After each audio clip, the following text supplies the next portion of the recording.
திருச்செந்தூர் கோயில் கிட்டத்தட்ட 2000 ஆண்டுகளுக்கும் மேல் பழமையானது.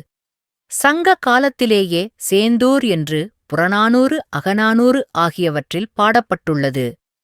பாண்டிய மன்னர்கள் காலம் கிறிஸ்துவுக்கு முன்பு முதல் கிறிஸ்து ஆண்டு 7ஆம் நூற்றாண்டு வரை பாண்டிய மன்னர்களான நெடுஞ்செழியன் மாறவர்மன், சுந்தரபாண்டியன் போன்றோர் இந்தக் கோயிலை மிகவும் விரிவாக்கினார்கள்.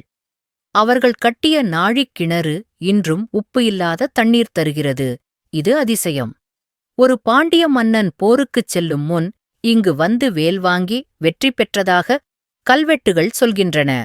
சோழ மன்னர்கள் காலம் கிறிஸ்து ஆண்டு 9ஆம் 10ஆம் நூற்றாண்டு. ராஜராஜ சோழன், ராஜேந்திர சோழன், குலோத்துங்க சோழன் ஆகியோர் இங்கு பெரிய தானங்கள் செய்தார்கள். குலோத்துங்க சோழன் காலத்தில் கோயிலுக்கு நிறைய நிலங்களும் தங்கமும் தானம் செய்யப்பட்டன. ஒரு கதையில் ராஜராஜ சோழன் இலங்கு வந்தபோது கடல் புயல் வந்தது.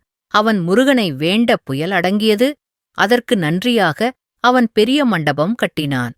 பிற்கால பாண்டியர்களும் செரமான் பெருமாள் நாயனார், 13ஆம் நூற்றாண்டில் மாறவர்மன் சுந்தரபாண்டியன் இங்கு பெரிய ராஜகோபுரத்தைத் தொடங்கினான். கேரளத்து செரமான் பெருமாள் நாயனார், முருகபக்தர் சிவபக்தர் இங்கு வந்து பாடல்கள் பாடினார். திருப்புகழ் பாடல்களுக்கு முன்னோடி அவர் பாடல்களே. விஜயநகர நாயக்கர் காலம் 15ஆம் 16ஆம் நூற்றாண்டில் விஜயநகர பேரரசும் திருமலை நாயக்கரும் கோயிலை மிகப் பெரிதாக்கினார்கள்.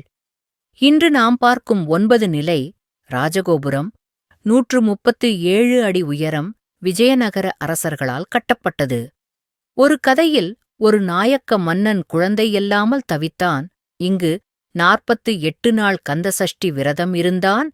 அவனுக்கு ஆண் குழந்தை பிறந்தது. அதற்கு நன்றியாக அவன் கோயிலுக்கு பெரிய தங்கக் கவசம் செய்து சாற்றினான். பிரிட்டிஷ் காலம் 18ஆம் நூற்றாண்டில் டச்சுக் கடற்படையினர் முருகன் சிலையை திருடி கப்பலில் ஏற்றினார்கள். கப்பல் புறப்படவே இல்லை. புயல் வந்து நின்றது.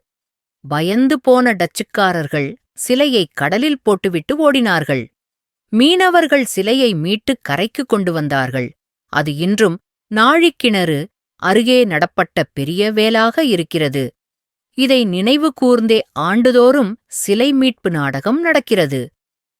கிறிஸ்து ஆண்டு 1941இல் கோயில் முழுமையாக புதுப்பிக்கப்பட்டு கும்பாபிஷேகம் நடந்தது.